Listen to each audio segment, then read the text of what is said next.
Hello everyone, I am Tessellating Hexagons. This is Spyro 2 Gateway to Glimmer. Well, I got another title, but I never leave the top said server master was doing that. So, heading into Breeze Harbour, I made an executive decision to begin with Breeze Harbour, or Harbour in the American version of the game. So what's the story here? Well, we sort of already know.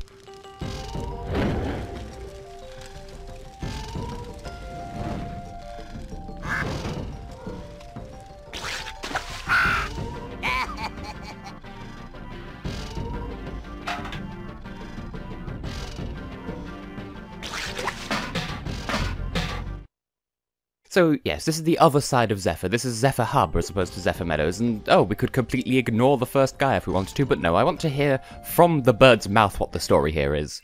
Please excuse our mess, Spyro. We are currently suffering from a land blubber infestation. First they put out the fires on our boilers, and now they've shut down our ship, too. If you could stoke up the fires under the boilers, I'm sure you could make your way to the ship. The steam from the boilers will activate our highly advanced machines. Fuck yes. We have a steampunk level with burb. Do you know how happy this makes me? I suppose it should, because birds! And also these guys. Yes, we have the return of the land blubbers, except this time they're the enemies, because Spyro is just a face-heel revolving door, apparently. So, the thing here is steam-powered technology. You use your fire breath to light the fires and stoke up whatever the machines are, but make sure you've got rid of all the enemies around them first, because, as you can see, they have some of them in buckets. There's this fellow, by the way. This guy's got a fire hose. There are ones hiding in buckets. The common theme is they are all equipped to put out fires. So if you light a bonfire and there's an enemy nearby, then they will put the fire out and re-deactivate the machine that you've just repaired. Also, there are these sort of mine faces. They're just kind of a thing. There is a related quest. We haven't been given it yet, but hey, might as well make a start. Just punch you in the face with firepower. Oh, and there's a chest there as well. Or a woodle.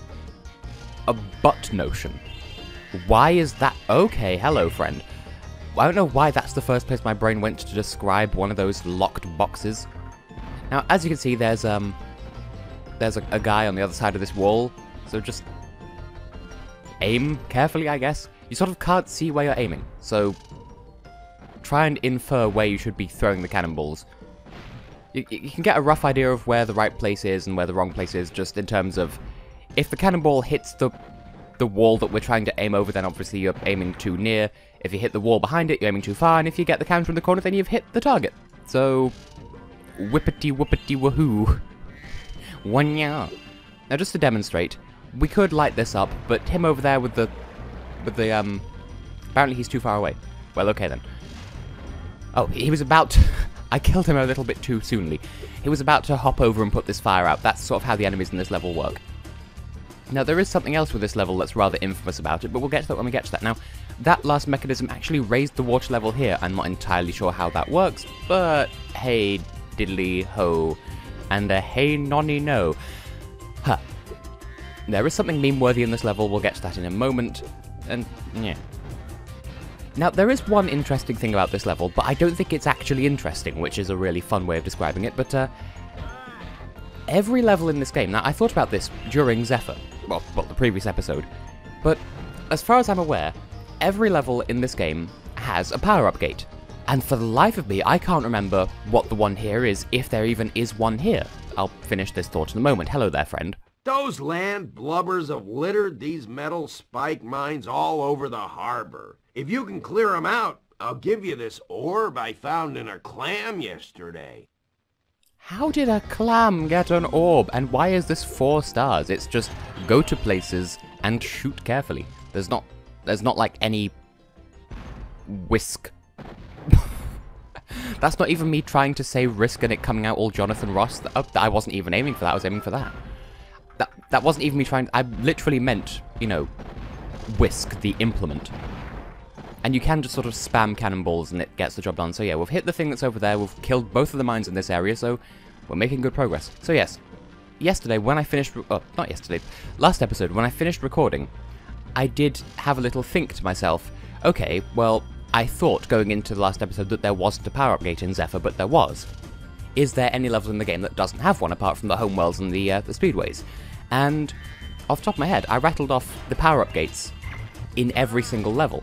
But for the life of me, I couldn't remember if there was one here. And now that we're here, I think there is. Is it in this corner of it? No. I know that in a side nook somewhere, I'm fairly sure there's a spring gate power-up thingy. So I thought maybe this level would be interesting for not having a power-up gate, but it does in fact have a power-up gate. Anyway, behold the mighty power of spam, he says, completely missing 2 times in a row. Okay, so that once again, there were 2 mines there, there's another one over there. I think this may be another pair of 2, so we might be about to be warped backwards. Yep. Okay. Thanks, Spyro. Here's that orb I promised. Sorry if it still has clam juice on it. So, people who've ever had clam juice, is it any good? I'd imagine probably not. It seems like America's answer to surströmming or something like that anyway. So, yep, we're gonna have to make the long and arduous journey back across this chasm. And you may have noticed little collectibles on that rail up there. Don't worry about those, we'll get to those in due course. But I don't understand why that whole landmine, air mine, mine side quest was rated 4 stars of difficulty, considering that 8 of them... No, 4 of the 8, I mean, are all bunched up together, or in 2 clusters of together, or more. 6 of them are all bunched up together, and then the other 2 are near. They're all close together in various degrees of whatever, and they're really not difficult to kill, because you just have cannons nearby, it's just a matter of aiming and spamming the button. Like, it's 2 stars at best, maybe 3, depending on how much faith you have in the person playing the game. And I know that I can be a bit of a left nipple when it comes to games like this, but please, have a little faith in me. Shine a little light on me, that's when you, keep burning bright so that I can see. Cover me in my hour of need. In the dark suddenly I see. You, shine a little light. Okay, that was a year ago. Anyway, we have a catapult. Whee! I think you do have to be at least a bit careful with how you stand on that, because, otherwise you might have a bad experience. I don't remember. I'm going to focus on the gems first, but there are these 2 waffle copters in the corners, and there's at least 1 bucket fellow kind of just sort of charging around the perimeter, and you sort of do need to kill him, because the whole thing with this boat is there are 2 bonfires, 1 on either side, and you sort of need to get rid of... Well, you need to light both in order to reactivate this boat. That's one thing that I may have picked up from a certain other YouTuber, but words like boat and beat, I will quite gladly separate them into polysyllabic words. So now we have a boat, and the English name for Rhythm Heaven Fever, Beat the Beat, Rhythm Paradise, or what, I don't remember the English name for it, even though I am quite proudly excessively Brit. You there give me your talisman, which is clearly going to be shaped like a boat. Getting our ship fired up, Spyro. Now we can proceed with our counterattack on Zephyr. Please take this talisman as a token of our gratitude. And here it comes. It is an anchor. And look at it. Observe the texture of it. According to the Atlas, unless I'm quite mistaken, that's meant to be made of glass. It's not. It's solid gold. Excuse you, game. Check your nuggins.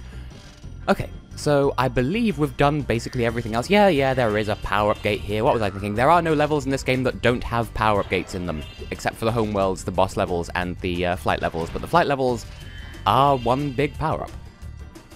Now, you might think, oh, hey, let's go out onto the track and have a fantastic time. But you get up here, and you just sort of get in the thing with no warning whatsoever, so, bad plan.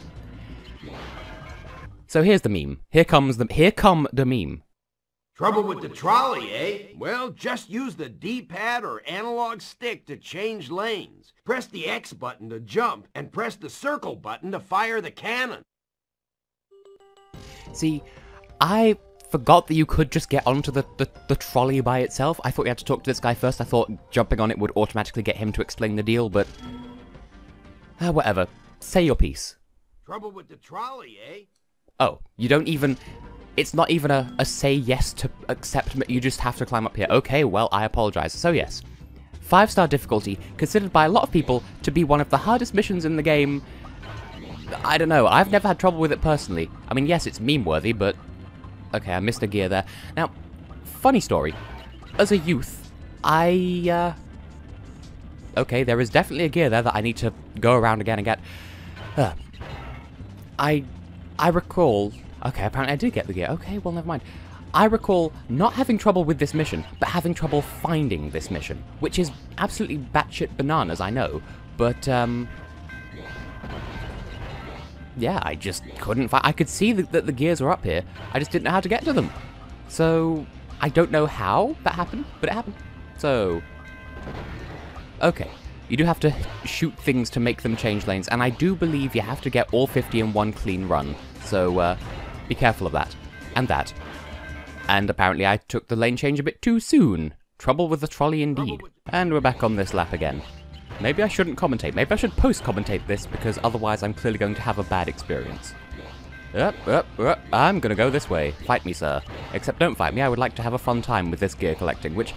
Okay, how far back are we? Oh, we're back here. Oh, well, okay. Well, never mind. We're doing well.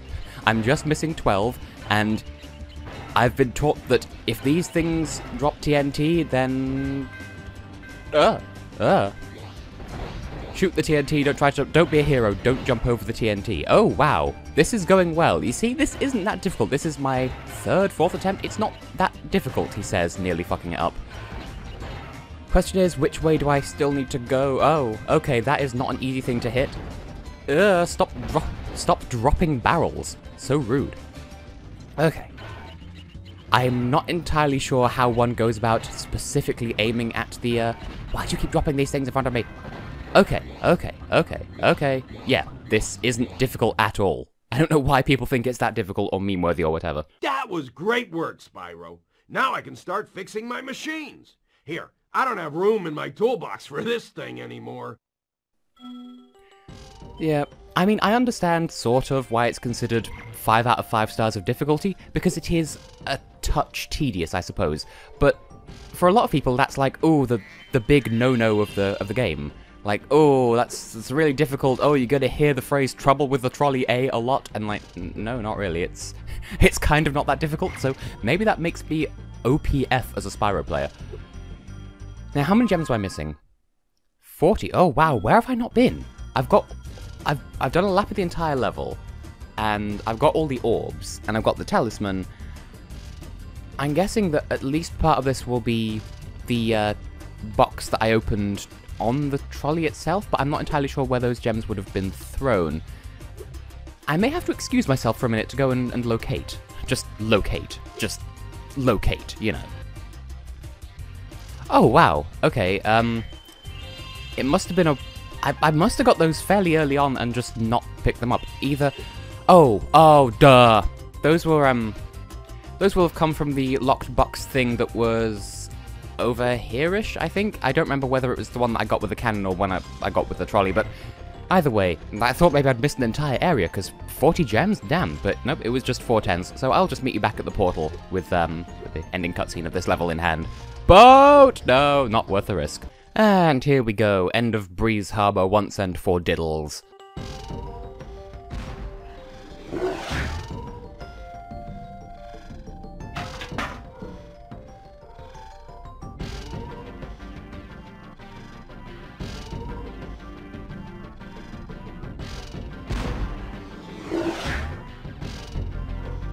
Well, that's just satisfying, watching them use the mechanics of the game against each other. See, I take the side of the Breeze builders, because they're cuter, and for no other reason. So, I mean, I've been recording for 20 minutes at this point simply because a lot of that is just me wandering around Breeze Harbour.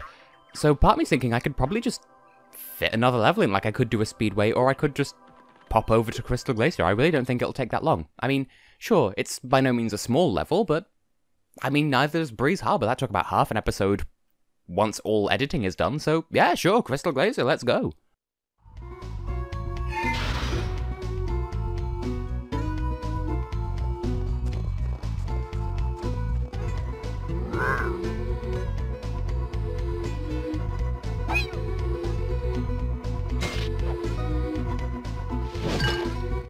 So, this would be a very offensive stereotype level if cavemen were still alive, I think.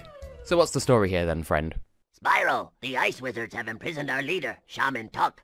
Can you help us rescue him? It is urgent. He has our tickets to tonight's hockey game in Colossus Valley. You see, Colossus Valley even got a mention. Now, I do believe that all three of these friends have different, like, names on their nameplates, so it's not just the first one is Mankey, the last one is whoever. I think if you rescue, like, the ones you rescue first and third, you get to see the nameplate of, I believe. And then the second one you don't. If you get on the catapult, we'll help you across the chasm. And that's kind of part of the mechanic here. You rescue these ice people, and then they will help you. But I do believe they all have different names, and you can't see them all in one playthrough. You do sort of... You'd have to, like, rescue them all in a specific order to see the names of each. Is it obvious what I mean? It should be.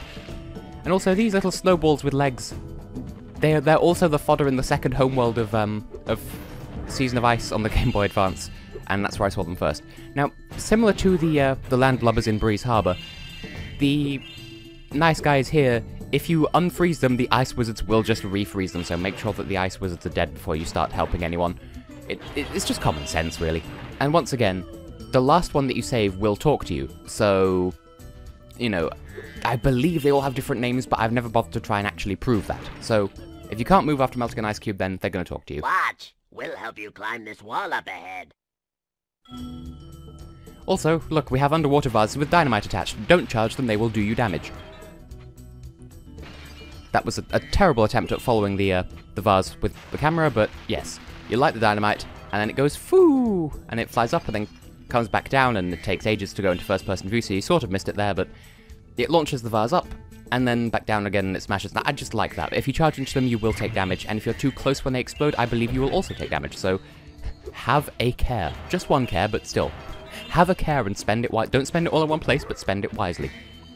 And now we have Needle Nose. Mr. Needle Mouse. Don't spike me, brother. Why would my brother be a spiky-nosed mouse? I don't know. Clearly this is how biology works. And you can charge into them as well, which is something of a surprise, because I would have thought that if you charge into a spike head first, it would probably impale you and be rather painful. And hey, 1996, I was born. Oh, it's a rabbit. It's not even a rat. Well, that's just sad. I think. I don't know why that would be sad. But, yeah. I just take pleasure in knowing that the first Eurovision to take place after my birth was won by my country of origin. Haha. Moneybags, you fuck. What is your deal? Hello there, Spyro. I could arrange for you to cross this bridge for a small fee. Well, why not, then? Thank you, Spyro. Now I can buy that condo in Hurricos that I've been wanting for so long. Go ahead and cross the bridge. If 200 gems will buy you a single condominium, then how many... Hello there, friend. How many houses could Spyro buy at this point in the game? Well, actually that's a case of simple arithmetic, so maybe don't even bother with the question, but, you know... you know, I don't know. I don't know what I'm trying to say. Rabbit with a tusk. So, that means that by spending gems, I have a second shot at getting 1944 gems, even though I'm sort of a year late to that party at this point. Which seems strange to say in 1917, yes, 2017. I swear, sometimes my mother and I, we talk like immortals. Like, we were talking about, I don't remember what we were talking about. It was like, something to do with a country's national history, anyway. And she was like, oh, it's only been like this, it's not been like this for very long, only about 150 years or so. And I'm like, mother, you purport to be less than a century of age, and yet you behave like, you talk like someone who's been alive for millennia. We have another woof, and up it goes, and down it comes, and smash. I like those conceptually. And another one, boink. Yes, boink, that's the perfect. That is the perfect. Hello there, friend. I don't think you could speak to us from in there, but you clearly, by having a standard next to you, you are the bearer of the talisman and the portal and a fantastic time, so let's help friend. You there, what will you do? Thanks, Spyro. Just hold tight for a second and look out below. So, yes. We have a fun little game of slapstick comedy. Now, it's a really pretty building there. It would be a shame if something happened to it.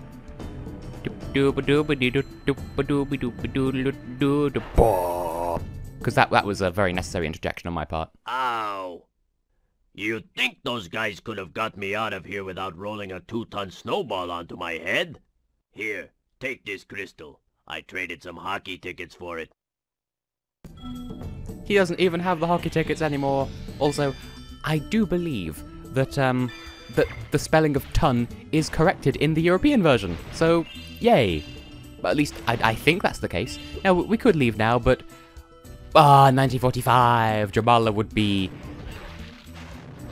Just Jamala would be. Hang on, Sparks. Get the fucking butterfly. No excuse for fighting the forces of evil on an empty dragonfly stomach. It looks like you shouldn't be able to get around this, because, like, Sims logic, you know? Oh, there's a disc on the floor. I can't possibly go out the door. I'm going to lose my job because someone left a disc in front of my front door. That isn't actually based on personal experience. I just know what the Sims can be like sometimes. Now we have another side quoof. Hello. I lost my pet snow leopard. I was busy fishing, and when I turned around, he was gone. I hope George didn't get eaten by the Draclets. So that's fun. We have Shaman Tak, Shaman Tok, Iggy, Oggy, etc., all these other snow people, and then there's just George the snow leopard. Well, mew. Hello there, friend. Here's Very Cat. So, I like this side mission because the whole point is you follow George around and get fish for him from these various ice fishing holes, and it's just adorable and precious, and I love it, and George must be protected at all costs because it's fishy. 1996 again, yay! And then a nice clean 2000, even though that's not everything in this level. George, where are you gogonnen? To use German grammar for some arbitrary reason. No, really, George, where did you go? Oh, here you are.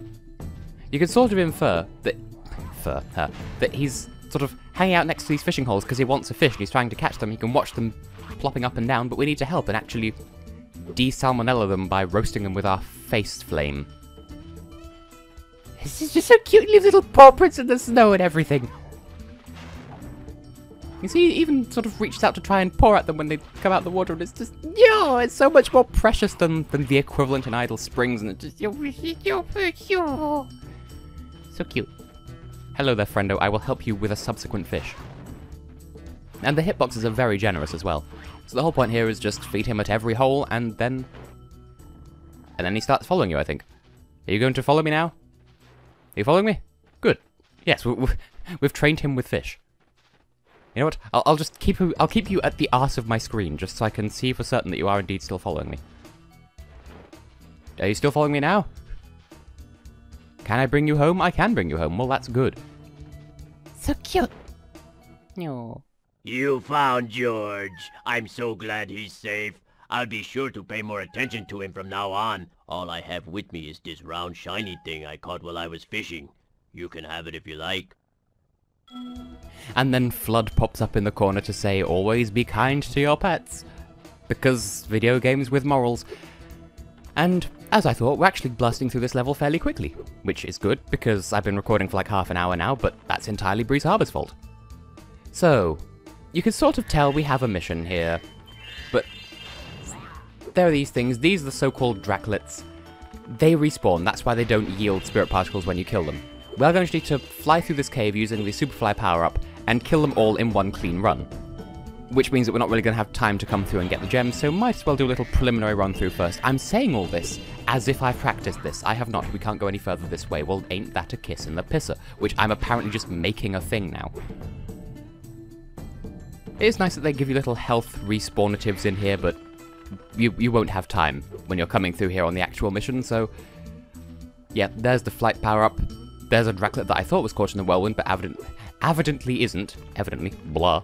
I could totally English, what are you even saying? And you can't charge to kill them. They're too big to be killed by charge. So that should be I am missing a gem. That should be I am missing a gem. Well, we can check. So Crystal Glacier, what's your noodle? 6. I'm missing 6 gems somewhere. Probably in baskets that I overlooked. But for now, let's just do this side mission. How about, sir? Unless the gems are over here, I'm not seeing them. Okay, so talk to me, baby. We used to give guided tours of these caves, but now they are infested with multiplying Draclets. It's only a matter of time before they take over our whole village. Do you think you can get rid of them for us? With pleasure. Great! But remember, you have to catch them all quickly, because if any are left alive, they will continue to multiply. Yeah. I would have given this 3 stars personally, but hey, that's because I'm a seasoned English GCSE, to quote a thing that happened in high school. I don't know why, that was just something that someone said in reference to one of our exams, and it just tickled me. So, clearly that's what I am, except I'm not a general certificate of secondary education, although I have plenty of them. 11 to be precise. 7 A stars and 4 A's, fight me. So, the speed at which you fly through here, kind of, like, if you go at regular flight speed, you should be fine. Flight speed, not light speed. But you do still have to be kind of speedful, and I missed one, and that's going to bite me in the arse. Potentially, literally. So, we did a full lap. Hopefully if I'm quick, I could turn around. And, no Spyro, I told you to charge, so please charge. Nope, that's a second one. Nope, you shall not multiply, you shall swing there and you are dead. Whoa, genocide, apparently. You have saved us all from a grisly fate. Please, accept this orb as a small token of our thanks. So the shamans are tick-tock and tuck, instead of tick-tack and tock, as would be dictated by European clock sound effects. Okay, so once again, I missed some gems somewhere. Pardon me a moment. Oh, there's 2. It's literally just around the corner from where I just left you, so there's 2. Oh, and there's the remaining 4. Wow. Take 2. Final gem. Woohoo! That wasn't meant to rhyme, and yet rhyme it did. I will meet you over by the portal again. So you can sort of see why I feel as though Zephyr is a really long level, considering we knocked out 2 levels in this episode to 100% completion. Maybe it's just me. I don't know. But what's the ending story then?